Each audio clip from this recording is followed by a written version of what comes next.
when the possibility for Juventus to get him from Manchester United, where things hadn't worked out, and to get him as a free agent, people jumped all over it because they knew that they were getting a special talent. When he went to Juventus, he needed still a bit of discipline. And yes, he was very good. Yes, he was impatient. He felt that he never really got his chance at United, which is true. But he still had so much to learn and so much to improve on that Juve was perfect. There was the leadership from the older players, so much experience, so many things that he could copy, learn from, integrate, study, develop. It was just a perfect school. It was the perfect last bit of school before you graduate and become this amazing football professional player. You start in France, through Manchester, now you're at Juventus. How was the impact with this club? I came here and I wanted to show myself as well, you know. The first training I've learned a lot with Pirlo, with the Marchisio and Vidal. And you know, the football is quite different here at Juventus, so I had to look at them every day in training. I try to take the best of them. And you see the aggressivity of Arturo Vidal and the passing of Pirlo and the quality technically of Marchisio. You know, I try to mix this and to give me the chance to be to have everything. ¿Qué significa esto para ti? Eso es mi equipo. Mi equipo, mi familia, donde estoy jugando. ¿Ves? ¿Otra más? No, ya no. No sé si ya sabe cuál es, seguramente. No sé si sabe. Se lo va a poner más o menos por aquí. A ver. No conozco. No lo conoce, dice, no lo conozco. Pero tú estuviste ahí. Sí, eso es mi la primera familia. Primero familia. Si José Mourinho toma el teléfono y te dice, Paul, quiero que juegues conmigo en Manchester United, ¿cuál es tu respuesta a José Mourinho? Mi respuesta es...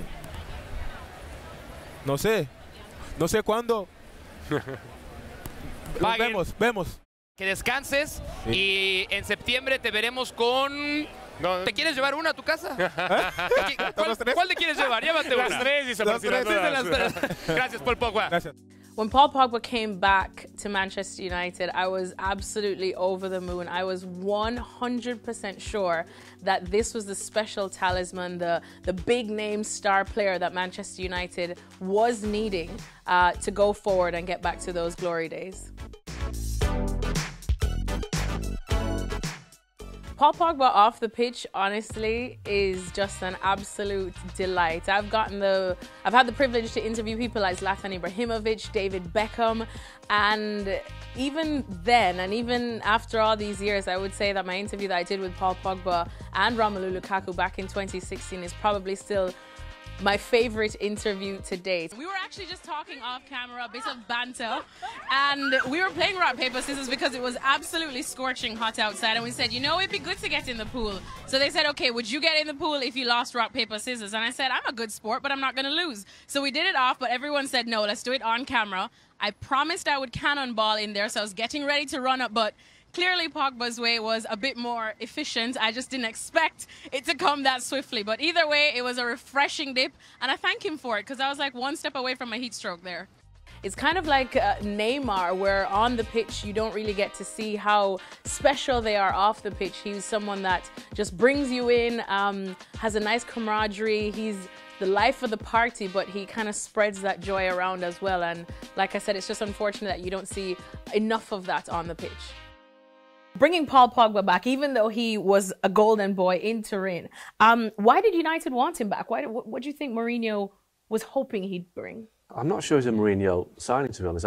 From what I gather from what was told to us in the past, I mean, I remember being at a dinner with Ed Woodward probably in 2014, and at that point he was saying how much they were trying to get him back. So this was Louis van Gaal time that they wanted to get Pogba back. So this was a club decision. I think it was a decision by the club to have a commercial signing, reclaim that kind of commercial space and a global brand.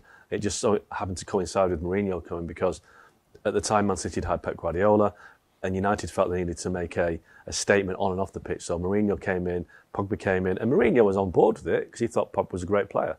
But I don't think it was Jose came in, I want Pogba. That deal was already in train a good year, 18 months before that happened. coming back now, I think the fans were so excited. I personally was so excited. There was no doubt in my mind that this was going to work. I was like, this is definitely going to be his time at Manchester United. Given the state of the team, he could have walked in there and been that big man, you know, been that kind of, had that aura. Did you think it just made sense to go back? Yeah, I did. He did as well. He was convinced this was the right move. He wanted to prove a point back at the right time. Yeah, at the right time, coming back to Old Trafford, coming back to England, and show them, you know, you let me go. Well, I left. Look what I became interim. Now I'm coming back, and I'm going to be, you know, I'm going to lead you to greatness again, kind of thing. And I was convinced it would work. I really was. I think he was also told that they would build a strong team around him, that he was the future. And I think he felt that, in a way, they let him down a bit because some of the signings were never good enough. It was a big investment on him, and I think he's partly to blame for why he was not as successful as he should have been. But he certainly, there was a feeling that they promised a lot, and in the end, it didn't really come. For me, it went wrong when United signed Alexis Sanchez because that just changed the way they played. And I remember seeing United play at Tottenham maybe a week or two after Sanchez arrived, and Jose played Pogba in a holding role in front of the back four, and he just wasn't suited to it. And I think he took him off. Remember, he took him off at Wembley. They had an argument on the touchline, and it never really this kind of public show of dissent. And it went, and that was only 18 months into his time at United. And from that point on, the sniping started, the briefing started. Mourinho had to go, Pogba had to go back, and it never recovered from that. No secret to the rift, so to speak, between Pogba and Jose Mourinho at Manchester United. So hit or miss for him to leave? No way. Manchester United would be absolutely crazy to get rid of Pogba. How can we get the best out of him or get him to be the best he can be in a United shirt? I don't think it's about us getting the best out of him. It's about him giving the best he has to give. He's swanning around as if, hey, I'm Paul Pogba and I'm back in the Premier League and you should be happy. He's not a patch at the moment on Kevin De Bruyne. Not a patch. And I think the World Cup is the perfect habitat for a player like him to give the best. Why? Because he's closed for a month, where he can only think about football. He's embarrassed him during games by taking him off. Then he gives him the captaincy. Hold on. Now he's turning around and saying that, by the way, I made such a big mistake of not giving him just the captaincy, but giving him the second captaincy. I mean, he's making a mockery of Pogba. Players in the World Cup, they really feel that extra commitment with the country, with the people, that extra responsibility that makes them, by the emotional point of view, to be sometimes even overcommitted. So they play for the team and only for the team, and the team is the most important thing, and they do everything to try to succeed. Listen, Pogba knows perfectly well that if it comes down to him or Mourinho, the club are going to choose Pogba, okay? I'm fed up with him making the comments about potentially leaving and my contract's running out and I don't really get on with the coach. I just don't like this anymore. Overall, in this time too under Jose, do you feel like his spats with Jose, this kind of stuff, the fact that again fans were seeing him as a completely different person with France and not seeing that with Man United, was that also a nail in the coffin in the fans' minds of Paul Pogba? Yeah, I think in a way winning the World Cup was a disservice to Paul when he came back to United, because everybody was like, okay, now he's going to do the same thing. And it was never going to happen. It was never work for what Oggy said about the players around him. Also, because by then, it was already, I mean, Mourinho was still there, but not really there. That third season was never going to work anyway. And I think the players knew it. And I think Pogba also had a very short summer, which is the case when you win the World Cup and then you come back, it's too early. I think he wanted to do really well, too much in the sense that he put a lot of pressure on himself. Yeah. And then from that on, very early in September, it just unraveled completely. And I think there was the only solution and answer was to sack Mourinho, and the players were always going to win that battle. And after that, when Solskjaer arrived, we saw a much better Paul Pogba, by coincidence, of course, when things became much happier within the camp at United, not just for Pogba, but for many others. Jose Mourinho was sacked because it all became too toxic.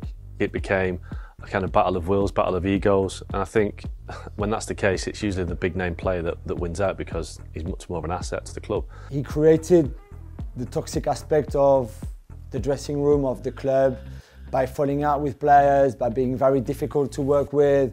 It's the syndrome of his third season that we've seen at other clubs before. I don't think that Pogba had any direct involvement in Mourinho's dismissal. I don't think he had that power at United, but obviously he was not performing on the pitch. He was the big star, he was the big signing, the club record buy prior to Lukaku arriving. I think the fact that he couldn't perform under Mourinho to his best was a reason why the club ultimately got rid of Mourinho.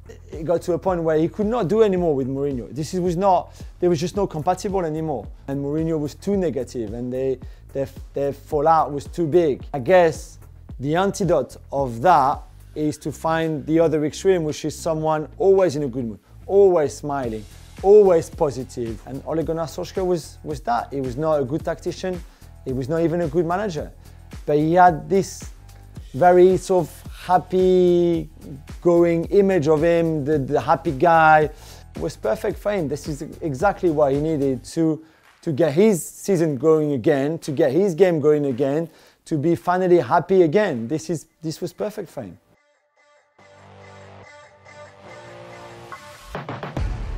Paul Pogba and Mino Raiola have just been one huge pain in the butt to Manchester United. He can be a fantastic player, but you have to realize that he can be a problem to have him in your squad. One of the most overrated players in world football right now because his reputation so far exceeds what he's actually done on the pitch. It's Pogba's fault, and Raiola always tries to pin this on Man United when they've done nothing other than give this guy money and an opportunity.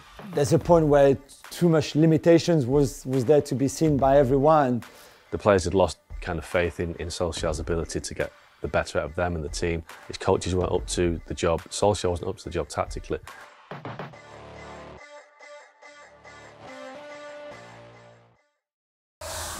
Thanks so much for watching ESPN on YouTube. And for more sports highlights and analysis, be sure to download the ESPN app. And for premium content and live streaming, subscribe to ESPN+.